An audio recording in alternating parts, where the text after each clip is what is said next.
Fala galera, estamos aqui para falar sobre o exame físico. O exame físico é um assunto muito importante, muito cobrado em prova e ele constitui a base aqui da nossa clínica médica, né? Onde a gente vai ter que avaliar o paciente de forma completa, de forma integral, tá certo? Precisamos lembrar que o exame físico ele está dentro aqui da nossa coleta de dados quando estamos fazendo aí a sistematização da assistência de enfermagem, a primeira etapa, né, do atendimento aí do nosso paciente no processo de enfermagem da resolução 358 de 2009 do COFEM, é exatamente aqui a coleta de dados, onde eu tenho dados de forma aqui subjetiva, né, do paciente, a nossa anamnese do paciente e também aqui o nosso exame físico, com dados aqui objetivos, né, tanto relacionados aqui a quantificar esse dado em relação a números específicos, quando eu vejo peso, altura, circunferência abdominal, IMC, quanto também em relação à palpação, percussão, né, que a gente tem aí que identificar sinais e sintomas desse nosso paciente, tá certo, gente? Muito importante, lembrando que sinal é aquilo que eu vejo, sintoma é o que o paciente relata para mim. Eu tô com náusea, eu tô com dor, é um sintoma. Eu tô aqui com a mancha na pele que eu estou vendo, é um sinal, tá certo? Isso é importante. Quando eu falo de exame físico, a gente está falando de semiologia. E quando eu falo de fazer procedimentos nesse paciente, eu falo em semiotécnica. Esses dois terminhos, ele cai em prova, muitas vezes tentando confundir esses dois termos pra gente, tá certo? Eu usei esse material aqui, que é uma apostila de propedêutica da USP, né, de Ribeirão Preto, muito bacana, que tem um exame físico bem direcionado e vai ajudar bastante a gente aqui na identificação de resumos do nosso exame físico, tá certo? Além dele, a gente usou aqui o livro do Potter, né, com relação ao capítulo de avaliação do paciente, avaliação global do paciente. E nesse capítulo, por exemplo, ele traz esse quadrinho inicial. Claro que a letrinha tá pequena, quando você abrir o slide você vai conseguir ler melhor, mas eu achei ele interessante porque ele condensou em um quadrinho tudo que eu preciso atentar aqui no meu exame físico do meu paciente, tá certo? Onde eu tenho o exame mental, e aqui exame também do estado neurológico, onde eu vou ver o nível de consciência, o estado de alerta, tudo isso a gente vai falar em detalhes ao longo da nossa aula de exame físico. Aqui é só o levantamento do macro, tá, gente? Toda vez que eu estou ensinando uma aula para uma disciplina nova, eu quero que a pessoa tenha a visão macro primeiro, tá certo? O que é que tá dentro dessa aula e depois a gente vai aprofundando os tópicos e com o direcionamento das questões, porque isso torna aí a pessoa mais apta a captar esse conhecimento e entender o sentido da nossa aula aqui em relação à condução do trabalho, tá certo? Então, o estado mental e neurológico é uma das partes que a gente vai estar avaliando, ok? Então, aqui inclui o estado de alerta, a avaliação de Glasgow, pupilas, a questão aqui também que não está da avaliação dos pares de nervos cranianos, avaliação da força muscular, associando aí, né, a inervação, enfim, a gente vai fazer um exame neurológico com calma e com vários testes, né, que a gente também vê aí caindo em prova. Sinais vitais, nós temos uma aula específica que trata dos sinais vitais, tá certo? Lembrando que aqui ele colocou a oximetria de pulso junto, mas a oximetria não é um sinal vital, tá certo? Mas muito cobrado em prova em relação a dado de coleta aí para interpretação dos nossos casos na clínica médica, tá? Que é uma forma indireta de avaliar a conexão do oxigênio com a nossa hemoglobina.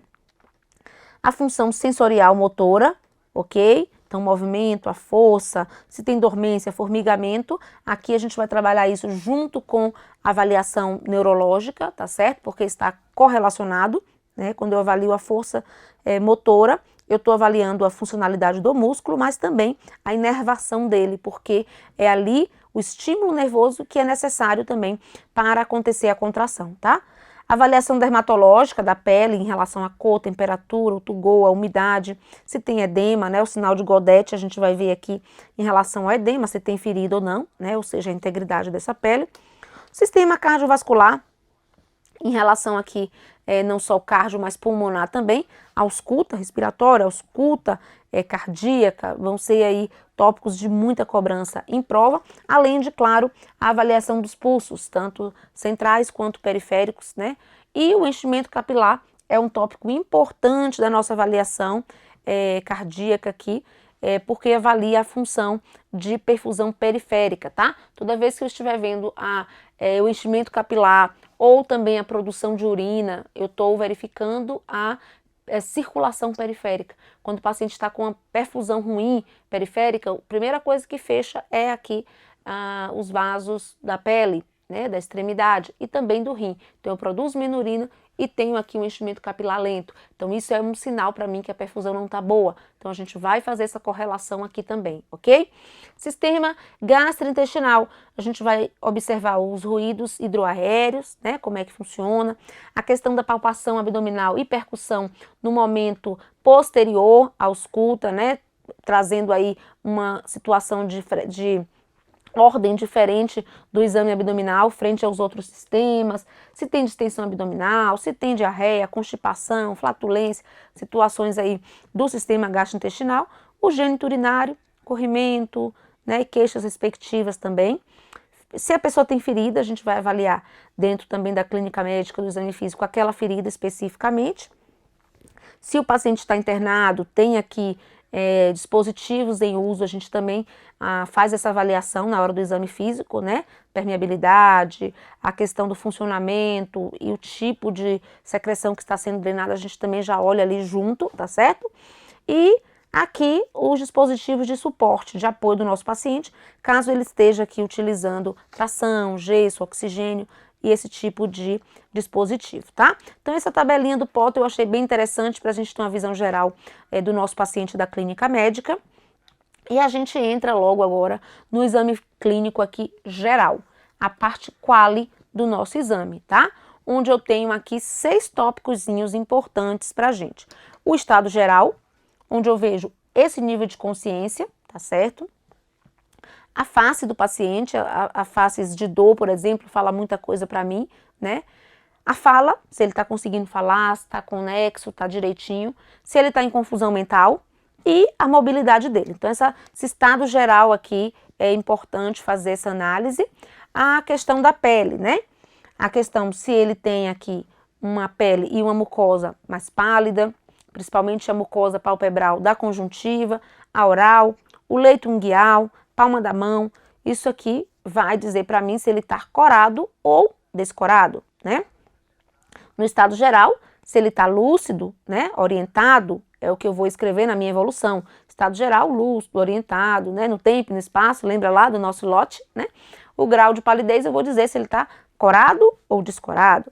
A hidratação, o paciente está hidratado ou desidratado, né? Existe uma série de sinais aqui que a gente pode detectar a hidratação desse paciente. A icterícia, né? Icterícia, a pele mais amarelada, quando a gente tem ou uma quebra exagerada das nossas hemácias, né? Uma hemólise exagerada, ou eu tenho um problema hepático, respectivamente aqui, associado a uma cirrose ou uma hepatite, né? Onde o fígado não está fazendo a função dele, que é metabolizar a bilirrubina para que ela seja eliminada. Então sobra bilirrubina corre para a pele e fica a pele ali mais amarelada, né, que é a icterícia. Então é um sinal importante de estar registrado aqui no meu exame de avaliação geral, tá? Tanto se tem icterícia quanto o nível dela, porque a correlação da área do corpo acometida com o tecido amarelo mostra a relação aí com o nível também de bilirrubina e a gravidade do quadro, tá? Cianose, gente, quando a minha perfusão periférica não tá bacana, não tá legal, falta oxigênio, né? E tem vasoconstricção. E aí a gente tem aí uma pele inicialmente pálida e depois vai ficando mais cianótica, tá? Essa cianose pode começar em extremidade e ir para a área central, por exemplo, perilabial aqui, tá? Então o paciente está cianótico ou acianótico, aí vai trazer pra gente sinal importante de insuficiência respiratória, tá? Padrão respiratório, o paciente está eupneico, ou seja, respirando normal, ou dispneico, respirando com alguma dificuldade. E dentro da respiração com dificuldade, nós temos aí uma série de tipos de respiração que a gente vai estudar. Então, a gente tem a Cheyne-Stokes, a Biot, que são 2 tipos de respiração associado com lesão cerebral, né, onde o Cheyne-Stokes a gente vai aumentando aqui a intensidade, diminui e para, aumenta, diminui e para. Né? O Biot é todo irregular, tá certo? Cusmaú está associado com cetoacidose diabética, né? Então a gente vai ver esses tipos de respiração e também aqui o gráficozinho deles, que isso cai bastante em prova aqui, ok? Aqui já no Potter a gente tem uma associação da cor da pele e uma conexão com possíveis causas relacionadas a esse problema, tá certo? E como que eu vou avaliar essa pele desse paciente. Então, por exemplo, eu tenho aqui uma pele cianótica, que é azulada. Isso está relacionado ao quê? A condição diminuição de oxigenação, tá certo? Pode ser proveniente de quê? Problema cardíaco, mas também pode ser de um problema pulmonar ou uma vasoconstricção periférica devido ao ambiente que está mais frio. Como que eu avalio essa cianose? A gente começa a avaliação pela parte da cianose periférica, os leitos unguiais.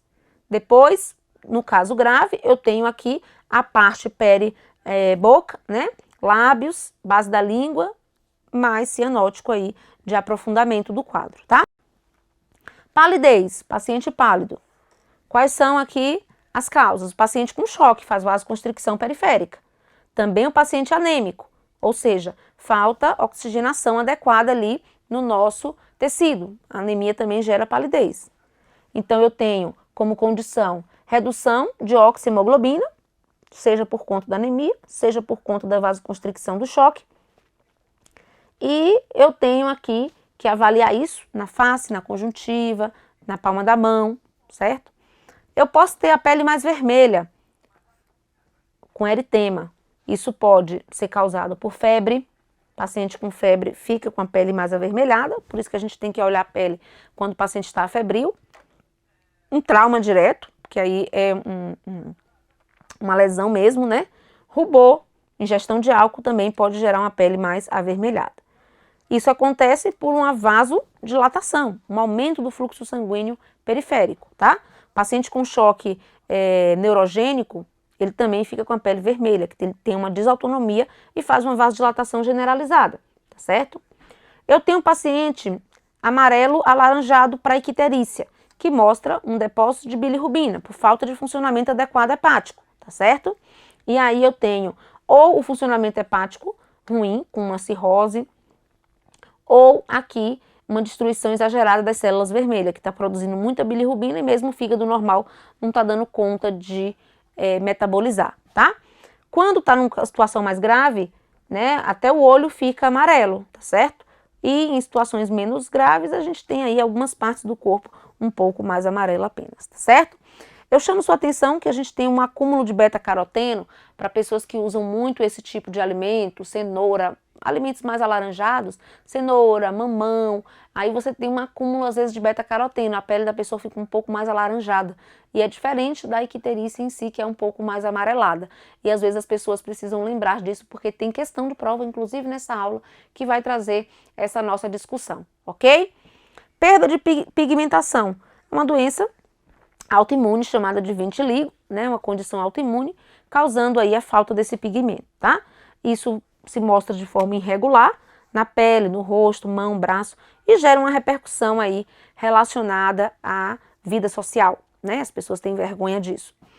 A coloração castanho-marrom é simplesmente aqui o aumento da quantidade de melanina. Isso pode acontecer na exposição ao sol ou durante a gravidez em partes do corpo isoladas, pode acontecer, como por exemplo no rosto, tá certo? Onde a gente tem um melasma, por exemplo. Os tipos de respiração, gente, além da classificação da pele já nessa avaliação geral, né, em relação à cianose, aqui a icterícia, a palidez, isso aqui já é uma parte importante do nosso exame físico inicial. Os tipos de respiração também, porque quando esse paciente chega para mim com um tipo de respiração bem específico aqui de um problema, a gente já mata a charada aqui do que está acontecendo. Então, esse tópico aqui é de grande relevância naquela nossa primeira impressão do paciente, o tipo de respiração, tá certo? Então, olha aqui comigo. Eu tenho a apneia, que é o paciente com parada respiratória, tá certo? Ou quando ele tem essas paradas aí em vários momentos, por vários segundos, então a gente também vai chamar de apneia, tá certo? O paciente às vezes precisa fazer uma polissonografia porque ele tem apneias à noite e precisa identificar o tempo que fica sem respirar, como é que funciona isso, para ver a necessidade de instituir aí uma terapêutica adequada, ok? Eu tenho respiração dibiótica, é um quadro grave de lesão nervosa, tá certo? E aqui eu tenho associação com movimentos irregulares. Então eu respiro de um jeito assim, depois eu venho para outro assim, depois eu vou para outro assim. Não tem regularidade aqui a minha respiração quando eu falo que é tipo biótico. Agora presta atenção, bradipneia, gente. O que é a bradipneia? Simplesmente diminui a frequência respiratória, tá certo? Diminui a frequência respiratória, bradipneia. Cheyne-Stokes, eu vou desenhar para você como é e a gente vai entender. Eu vou respirando lentamente, aumento, fico muito rápida minha respiração, depois eu diminuo ela e depois eu paro um pouco, faço um intervalo de apneia, vou aumentando, aumentando, aumentando, depois eu vou diminuindo, diminuindo, diminuindo, até que eu entre em outra apneia. Então eu tenho a frequência e a profundidade respiratória irregular, caracterizada por período alternado de apneia, que é essa paradinha aqui, e hiperventilação, que é esse período aqui. O ciclo respiratório começa com respiração lenta e superficial, que é o início do processo aqui.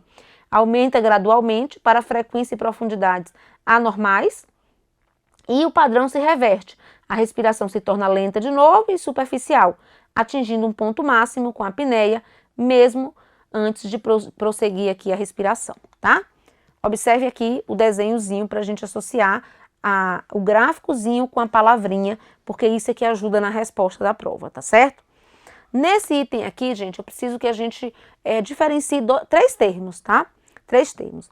Eu tenho a hiperpneia, a hiperventilação e a taquipneia. Então, presta atenção nesses três terminhos aqui pra gente, ok? Quando eu falo em taquipneia, é o contrário da bradipneia. É o aumento da frequência respiratória, certo? Que tá regular, mas só tá mais rápido, tá certo?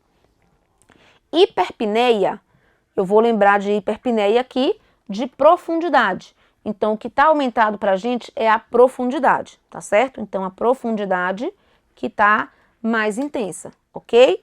Nesse caso, a frequência aqui estaria normal. A hiperventilação, eu aumento tanto a frequência quanto a profundidade, ok? Então, na hiperventilação, eu aumento a frequência respiratória e aumento também a profundidade. E aqui na hiperpneia, aumento a profundidade, certo? Então, essas diferenças aqui são sutis e você pode errar na prova. Esse tipo de problema, hiperventilação, ele vai acontecer no paciente que está estressado, brigou com alguém, está ansioso, e ele respira muito rápido e pode fazer o quê? Diminuir o gás carbônico do sangue dele, de tanto que ele bota para fora gás carbônico. Então, diminui o CO2 e isso gera para a gente aqui uma alcalose respiratória. A gente precisa mandar o paciente fazer o quê aqui, gente? Respirar no saco de papel, certo? Importante isso. Agora, por outro lado, eu tenho um paciente que respira em relação à frequência e à profundidade mais lentamente, que é a hipoventilação. Frequência mais baixa, profundidade também. E aí eu faço o contrário, eu retenho CO2, aumento CO2 no sangue e eu faço uma acidose nesse caso. Quanto que eu faço essa hipoventilação, professora? Eu faço hipoventilação quando eu uso opioide, quando eu uso sedativos em doses maiores, né? Quando eu tô com muita dor, não tô conseguindo, principalmente torácica, respirar direito. Então eu faço aí essa hipoventilação, tá certo? Retendo o CO2 porque eu não tô conseguindo exalar o CO2 para fora, ok? Respiração de Kussmaul, gente, me lembra o quê? Me lembra cetoacidose diabética, ok? Onde eu tenho respirações profundas e regulares. A prova pode vir com respiração de Kussmaul assim, a gente vai ver prova de residência que trouxe o gráfico assim, ou respiração ruidosa, com uma pausa na inspiração, pausa na expiração e vai fazendo assim esse movimento. Então, esses dois tipos de cobrança de Kussmaul pode vir pra gente associando a cetoacidose diabética, tá? Esse nosso desenho, né, que a gente foi aqui apresentando para vocês, ele é muito importante, tá? Cheyne-Stokes, o biote completamente anárquico e irregular, a apneia, uma parada respiratória, né? Esse tipo de gráfico ajuda na memória visual para a gente memorizar o termo e a respectiva respiração.